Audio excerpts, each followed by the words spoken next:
నమస్తే, welcome to our channel. నేను మీ అనుష. ఈరోజు మనతో పాటు ఉన్నారు ప్రముఖ అనలిస్ట్ భరద్వాజ్ గారు ఉన్నారు. మాట్లాడేద్దాం.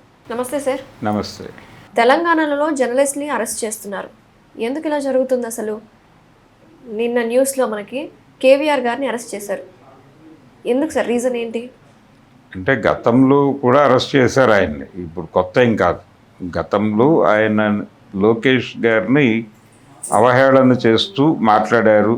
ఒక ఛానల్లో, ఒక యూట్యూబ్ వీడియోలో ఆయన లోకేష్ని టార్గెట్ చేస్తూ వాడకూడని భాష వాడుతూ ఆయన గురించి క్రిటిసైజ్ చేశారు అనేది ఆధారంగా విజయనగరం జిల్లాలో మనోభావాలు గాయపడి వాళ్ళు కేసు పెట్టారు. ఇప్పుడు మనోభావాలు గాయపడి కేసులు పెట్టడం అనేది ఒక కొత్తగా మొదలైంది, ఒక ట్రెండ్. అంటే ఒక 10 చోట్ల మనోభావాలు గాయపడి కేసులు పెట్టేస్తారు. వీళ్ళని అరెస్ట్ చేసి ఆ 10 చోట్ల తిప్పేసరికి వీళ్ళ జీవితం సగం, అంటే జీవితం మీద విరక్తి వచ్చేస్తుంది వీళ్ళకి. తీసుకెళ్ళి ఒక స్టేషన్లో పడేస్తారు, అక్కడ నుంచి ఇంకో స్టేషన్కి తీసుకెళ్తారు, అక్కడ కోర్టుకు పెడతారు, అక్కడ రిమాండ్కి వెళ్తాడు, అక్కడ బెయిల్ వేసుకునే టైంలో ఇంకొక కేసు ఓపెన్ అవుతుంది, అక్కడికి మూవ్ చేస్తారు. ఇలా జరుగుతోంది. పోసాని కృష్ణమురళి క్లాసిక్ ఎగ్జాంపుల్ దీనికి. ఈ స్టేషన్లన్నీ తిరిగే క్రమంలో ఆయన దండం పెట్టేశాడు, నా వల్ల కాదు, నన్ను క్షమించండి, నేను ఇంకా రాజకీయాల్లో ఉండను అని చెప్పి వెళ్ళిపోయి ఒక ప్రెస్ మీట్ పెట్టి ఆయన తనకి తానే ఎగ్జిట్ అయిపోయాడు. ఇలా తనకి తాను ఎగ్జిట్ అయిపోవాలి అనే ఉద్దేశంతో ఈ మనోభావాల కేసులు పెట్టి టార్చర్ పెడుతున్నారు అనేది వాస్తవం.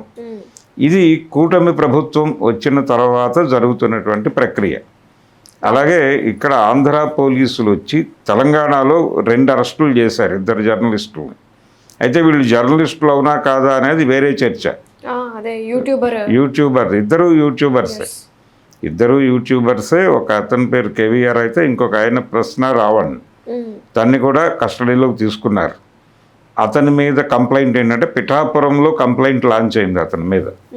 అతను ఈ మొన్న ఏలూరులో జరిగినటువంటి దళిత క్రైస్తవ శంఖారావం అనే సభలో మాట్లాడాడు. ఆయన మాట్లాడుతూ చాలా అగ్రెసివ్గా మాట్లాడుతూ ఆయన చంద్రబాబు నాయుడు గారి మీద, పవన్ కళ్యాణ్ మీద, అలాగే హిందూ మత ప్రచారకుడిగా పాపులారిటీ ఉన్నటువంటి రాధా మనోహర్ దాస్ మీద కూడా కొంచెం అగ్రెసివ్గా మాత్రమే కాదు, వాడకూడని భాష వాడుతూ కూడా మాట్లాడాడు.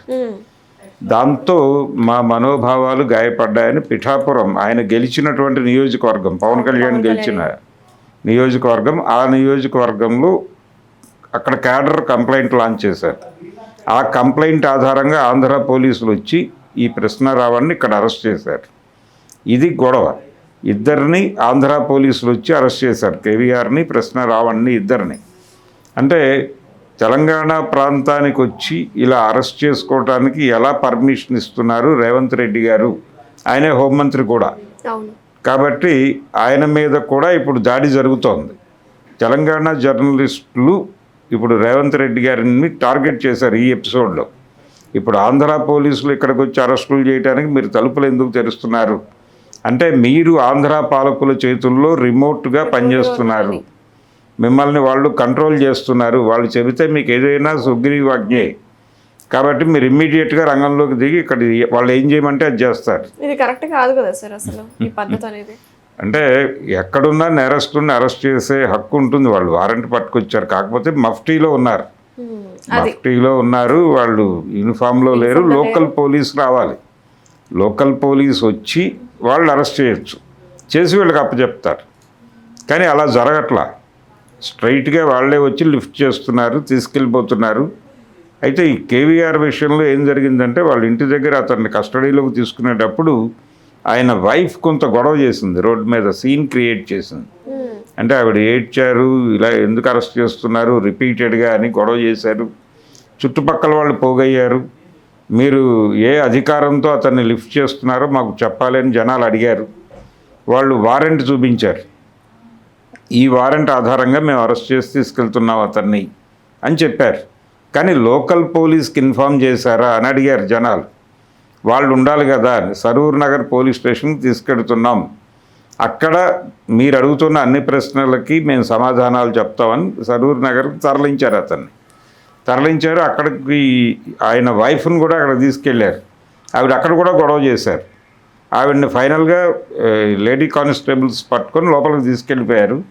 ఈయన్ని అక్కడి నుంచి ఏపీకి తరలించేశారు. ఆయన మీద ప్రస్తుతం ఏ కేసులో అరెస్ట్ చేశారనేది క్లారిటీ లేదు. బహుశా పాత కేసులే కొనసాగుతున్నాయా, ఆయన లోకేష్ మీద చేసిన కామెంట్స్ తాలూకా కేసే ఇంకొక రూపంలో ఇంకొక ఏరియాలో ఎక్కడైనా పెట్టి తీసుకెళ్లారా అనేది డౌట్ ఇప్పుడు జనాలు. వీళ్ళు కూటమి పార్టీ అధికారంలోకి వచ్చిన తర్వాత ఇటువంటివన్నీ జరుగుతున్నాయని మనం మాట్లాడుకుంటున్నాం కదా సార్. అయితే ఇప్పుడు వీళ్ళని ఒక్కరికన్నా ఈ విధంగా శిక్ష వేస్తే జనాలందరూ కామ్ డౌన్ అవుతారు. ఇటువంటి యూట్యూబర్స్ కావచ్చు, యూట్యూబర్ అయినా ఎవరైనా మాట్లాడ ఎగ్జాంపుల్ లాగా క్రియేట్ చేస్తున్నారంటారు. నో అంటే వాళ్ళు భయపెట్టే ప్రయత్నమే ఇది. మీరు అన్నట్టుగా భయపెట్టే ప్రయత్నమే చేస్తున్నారు. కానీ మాట్లాడే హక్కు ఎవరికైనా ఉంటుంది. తనకి అంటే ప్రభుత్వ పనితీరు పట్ల తనకి వ్యతిరేకత ఉన్నప్పుడు ఆ వ్యతిరేకతని ఇష్యూ బేస్డ్గా మాట్లాడవచ్చు, తప్పేం లేదు. అలాగే ఒక కన్స్ట్రక్టివ్ క్రిటిసిజం కాకుండా వీళ్ళు వాడుతున్నటువంటి భాష, ఆ భాషలో వీళ్ళు మాట్లాడటం వలన వస్తున్నటువంటి ఇబ్బంది ఇది. అంటే ఎమోషనల్గా జనాలకి మనం కంటెంట్ని కనెక్ట్ చేస్తున్నాము అనే భ్రమలో వీళ్ళు వాడకూడని పదాలన్నీ వాడేస్తున్నారు. ఆ ఉపన్యాసాల్లో కావచ్చు, ఇప్పుడు ఆయన ఏలూరు వేదిక మీద మాట్లాడిన సందర్భంలో పర్టికులర్గా పవన్ కళ్యాణ్ గురించి మాట్లాడిన వాక్యాలు కొంత ఇబ్బందికరంగానే నడిచినాయి. ఆయన వాడిన పదాలు ఇబ్బంది, ఆయన వాడిన కంటెంట్ ఓకే, ఆ కంటెంట్ మీద మీరు ఏదైనా చేయండి. అంటే ఆయన సనాతన ధర్మం పేరుతో మాట్లాడుతున్న మాటల్లో చాలా ఇబ్బందికరమైన పరిస్థితి ఉంది.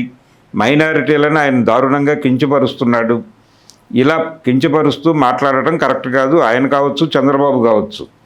చంద్రబాబు నాయుడు ఆ మధ్యకాలంలో ఈ లడ్డు కల్తీ ఎపిసోడ్ వచ్చినప్పుడు ఆయన క్రైస్తవులకి ముస్లింలకి ఎట్టి పరిస్థితుల్లోనూ కాన్స్టిట్యూషన్ పరమైనటువంటి ఒక డెసిషన్ తీసుకునేటువంటి పదవుల్లోకి మీరు తీసుకురాకండి అని ప్రజలను కోరాడు. అంటే క్రైస్తవుడిని కానీ ముస్లింని కానీ మీరు ముఖ్యమంత్రిని ప్రధానమంత్రిని ఇలా చేయకండి, చేస్తే వాళ్ళు హిందూ మతాన్ని టార్గెట్ చేస్తారు అన్నట్టుగా ఆయన మాట్లాడాడు. కాబట్టి ఇలాంటి మాటలు మాట్లాడటం తప్పు అని చెప్పండి వేదికలెక్కి. అలా కాకుండా చంద్రబాబు నాయుడిని పర్సనల్ లెవెల్లోకి వెళ్ళిపోయి వాళ్ళ జీవితాల్లో ఎవరో చెప్పగా విన్నటువంటి మాటల్ని వీళ్ళ మాటలుగా మాట్లాడితే ఇబ్బంది. అది చాలామంది చేశారు ఈ మధ్యకాలంలో, తరచూ జరుగుతున్న ఇబ్బంది అది. ఉదాహరణకి పవన్ కళ్యాణ్ గారు హైదరాబాదులో ఒక కార్యకర్తల సమావేశం పెట్టాడు. ఆ కార్యకర్తల సమావేశానికి ప్రభుత్వం అనుమతి ఇవ్వలేదు. సో ఆయన ఇంటి దగ్గర ఒక ప్రెస్ మీట్ పెట్టి తన పద్ధతిలో తను చెలరేగిపోయి మాట్లాడాడు. చాలా ఇబ్బందికరమైన అభిప్రాయాలు కూడా ప్రకటించాడు ఆయన. అందులో చాలా ఇబ్బందికరమైన అభిప్రాయం ఏమిటంటే ప్రాంతీయ తత్వము అనేది ఇబ్బందికరం, ఇది జాతీయ స్ఫూర్తికి విఘాతం అని చెబుతూ ప్రాంతీయత అనేది ఉగ్రవాదంతో సమానం అనేదాకా వెళ్ళిపోయాడు. ఇది కరెక్ట్ చేసుకోలేదు ఆయన, ఇప్పటికీ అదే అభిప్రాయంతో ఉన్నాడు. అంటే ప్రాంతాన్ని గురించి మాట్లాడటం అనేది దేశాన్ని విస్మరించటంగా మాట్లాడాడు ఆయన. మాట్లాడి ఇది నెమ్మదిగా ఉగ్రవాదంగా మారిపోతుంది, వీళ్ళందరూ ఉగ్రవాదులుగా మారతారు అన్నట్టుగా చెప్పి ఒక నేరేటివ్ ఇచ్చేసాడు ఆయన. ఇది ప్రమాదం. దాని మీద జాతీయ స్థాయిలో గొడవ జరగాల్సిన అవసరం ఉంది ఆయన మీద, పవన్ కళ్యాణ్ మీద. అది మానేసి పర్సనల్ లెవెల్లో బూతులు తిట్టడం వలన ఏం సాధిస్తారు వీళ్ళు అనేది ప్రశ్న. సో అలా పర్సనల్ లెవెల్లో తిట్టారు.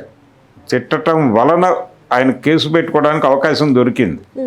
ఒకవేళ మామూలు క్రిటిసిజం గనక జరిగి ఆ భాష లేకుండా జెంటిల్గా క్రిటిసిజం పెట్టి ఎవరైనా కేసు పెడితే దాని మీద కోర్టుకు వెళ్ళి ఆర్గ్యూ చేయడానికి వీళ్ళకు ఒక ఇది ఉంటుంది, నైతిక సమర్థన దొరుకుతుంది సమాజం నుంచి. సమాజంలో ఈ పర్టికులర్గా ఈ కంటెంట్ కన్జ్యూమ్ చేసే వాళ్ళలో మిడిల్ క్లాస్ వాటా ఎక్కువ ఉంటుంది. వాళ్ళు ఈ బూతులు వినగానే కొంచెం డిస్టర్బ్ అవుతారు. అలా మీ ఆడియన్స్ని మీరే చెడగొట్టేసుకుంటున్నారు. ఇది ఒక ప్రమాదం, అది గుర్తించట్లేదు వీళ్ళు. ఫ్యాన్ బేస్ని వాళ్ళే చెడగొట్టుకుంటున్నారు. అలా కాదు, మీరు కన్స్ట్రక్టివ్, మీరు పద్ధతిగా వెళ్తున్నారు. ఓకే, పవన్ కళ్యాణ్ నచ్చలేదు, పవన్ కళ్యాణ్ విధానాలు నచ్చలేదు, చెప్పండి. ఆయన విధానం బాగాలేదు, ఆయన సనాతనం అని చెప్పడం వెనకాల ఒక కుట్ర ఉంది అని చెప్పండి. ఆ కుట్ర ఏమిటో ఎక్స్ప్లెయిన్ చేయండి. ఆయన భారతీయ జనతా పార్టీలో పావుగా వ్యవహరిస్తున్నాడు, ఆయన ప్యాకేజీ స్టార్ అన్నారు, నిజానికి ఆయన నడుస్తున్నది చంద్రబాబుతో కాదు, నేరుగా బీజేపీతోనే ఆయనకి లింక్ ఉంది. సో బీజేపీ కనుసన్నల్లో బతుకుతున్నటువంటి పార్టీ జనసేన అన్నంత వరకు వెళ్ళండి, అంతే తప్ప పర్సనల్ లెవెల్లోకి వెళ్ళి బూతులు తిట్టడము, ఆయన అలాగే ఆయన డివోర్స్ గురించి మాట్లాడటం, ఇవన్నీ తప్పు. అవి చేస్తున్నారు, అవి రిపీటెడ్గా జరుగుతున్నాయి. ఈవెన్ లోకేష్ గురించి కూడా కేవీఆర్ మాట్లాడిన పద్ధతి కొంత ఇబ్బందికరమే. అలా ఇబ్బందికరం అంటే మీ మీద వాళ్ళు కేసులు పెట్టే అవకాశం మీరే ఇవ్వకండి, వాళ్ళకి ఇవ్వకుండా మీరు ఒక క్రిటిసిజం పెట్టి జనంలోకి వెళ్ళి గొడవ చేయండి, తప్పులేదు. అలా కాకుండా మీరు ఎప్పుడైతే ఇలాంటి పద్ధతి ఎంచుకుంటారో వాళ్ళు అరెస్ట్ చేసి కంట్రోల్ చేద్దాం అనుకుంటారు న్యాచురల్గా. ఆ న్యాచురల్ అనుకోవటం వలన ఇప్పుడు ఈ దాడులు జరిగినాయి. ఇక్కడ అది ఆంధ్ర ప్రాంతపు గొడవ. తెలంగాణ ప్రాంతం దీన్ని అద్భుతంగా వినియోగించుకోవటం కోసం రంగం సిద్ధమవుతోంది. బహుశా ఈరోజు రేపు ఒక రౌండ్ టేబుల్ జరుగుతుంది తిరిగి ప్రెస్ క్లబ్లో ఈ మధ్య తరచూ ఈ రౌండ్ టేబుల్ జరుగుతున్నాయి. ప్రొఫెసర్ నాగేశ్వర్ గారి ఎపిసోడ్ దగ్గర నుంచి తెలంగాణ అస్తిత్వానికి ప్రమాదం వాటిల్లుతోంది అని ఒక ఆర్గ్యుమెంట్ని నెమ్మదిగా జనంలోకి తీసుకెడుతున్నారు.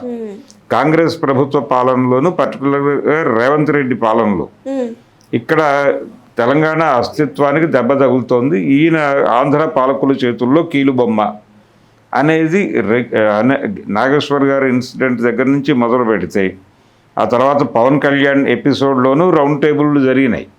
మొన్న ఇడుపు కాగితం అనే సినిమా ఎపిసోడ్లో కూడా రౌండ్ టేబుల్ సమావేశాలు 5వ 6వ తీసుకెళ్ళింది. అంటే తెలంగాణ అస్తిత్వానికి ప్రమాదం ఉంది through Revanth Reddy from AP పాలకులు అనేది ఒక నేరేటివ్ కల్పించేశారు, అయిపోయింది స్టోరీ.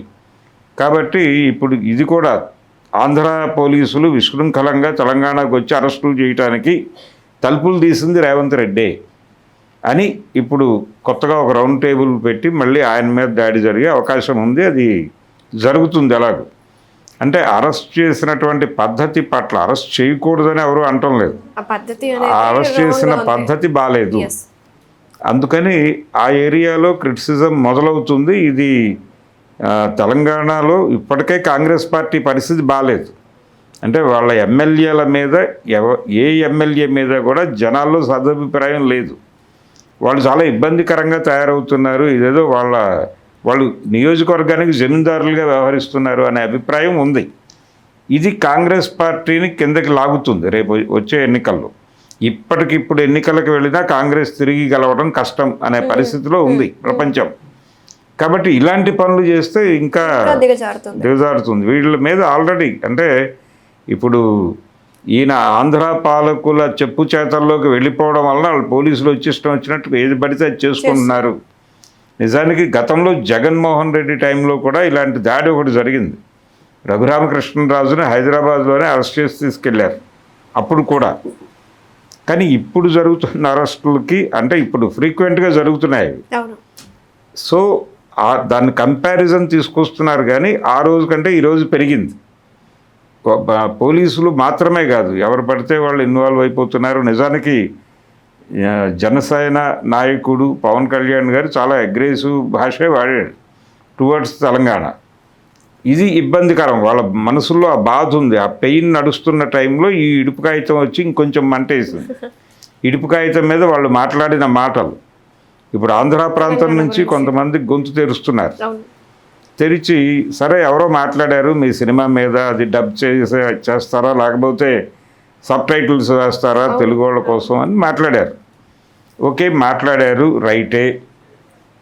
ఆ మాట్లాడిన వాళ్ళు ఎవరు ఏమిటి అని చూసి మాట్లాడాలి కదా. మీరు టోటల్గా ఆంధ్ర వాళ్ళందరినీ కలిపి తిట్టేస్తున్నారు, ఇది మా మనోభావాలు గాయపరుస్తోంది. కాబట్టి మీరు ఇలా మాట్లాడటం సబబు కాదు. రోజుకొక సంఘం ప్రెస్ మీట్ పెట్టి తిడుతోంది. ఇది ఆపేయండి అని చెప్పి నేను ఆంధ్ర ప్రాంతపు మేధావుల నుంచి ఒక రియాక్షన్ వచ్చింది. ఇదంతా ఏంటి సార్, ఇదంతా తెలుగు భాషే కదా సార్, తెలంగాణ ఆంధ్ర అదంతా తెలుగు భాష.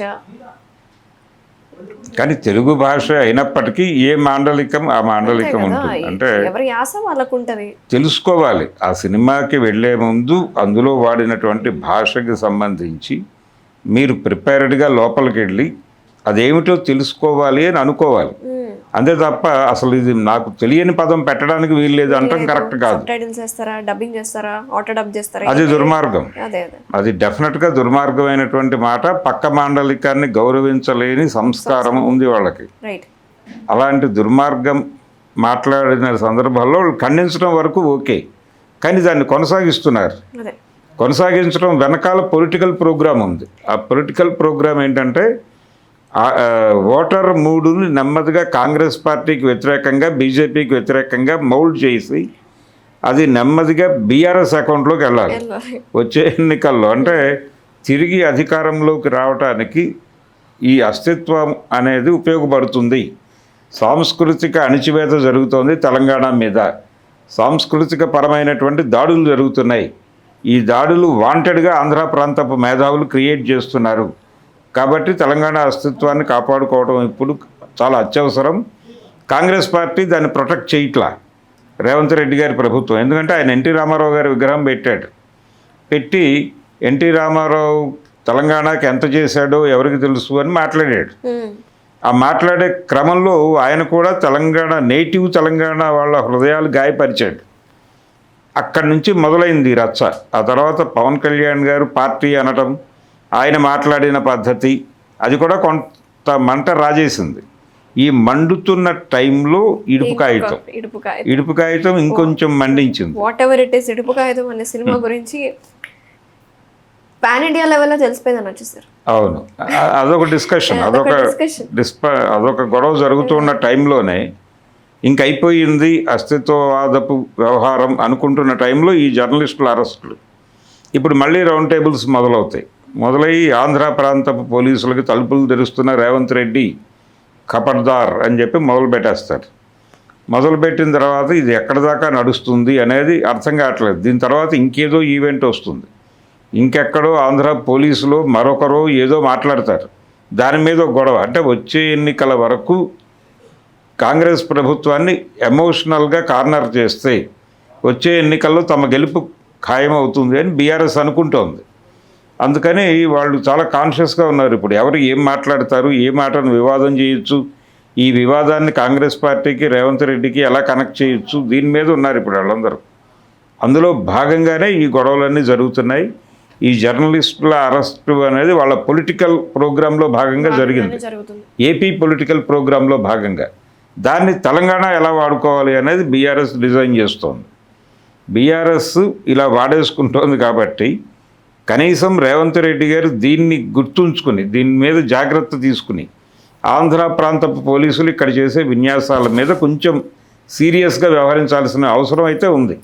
లేకపోతే ఈ బురద అదేదో ఆంధ్ర పాలకుల వరకు ఇబ్బంది పెట్టదు, ఈయన్ని కూడా ఇబ్బంది పెడుతుంది, రేపు పొద్దున కాంగ్రెస్ పార్టీని కూడా ఇబ్బంది పెడుతుంది. అందుకని కొంచెం ఒళ్ళు దగ్గర పెట్టుకుని వ్యవహరించక తప్పని పరిస్థితి అయితే ఉంది. మరి ఎంతవరకు జాగ్రత్తగా ఉంటారనేది చూడాలి. Right sir, thank you sir. Thank you.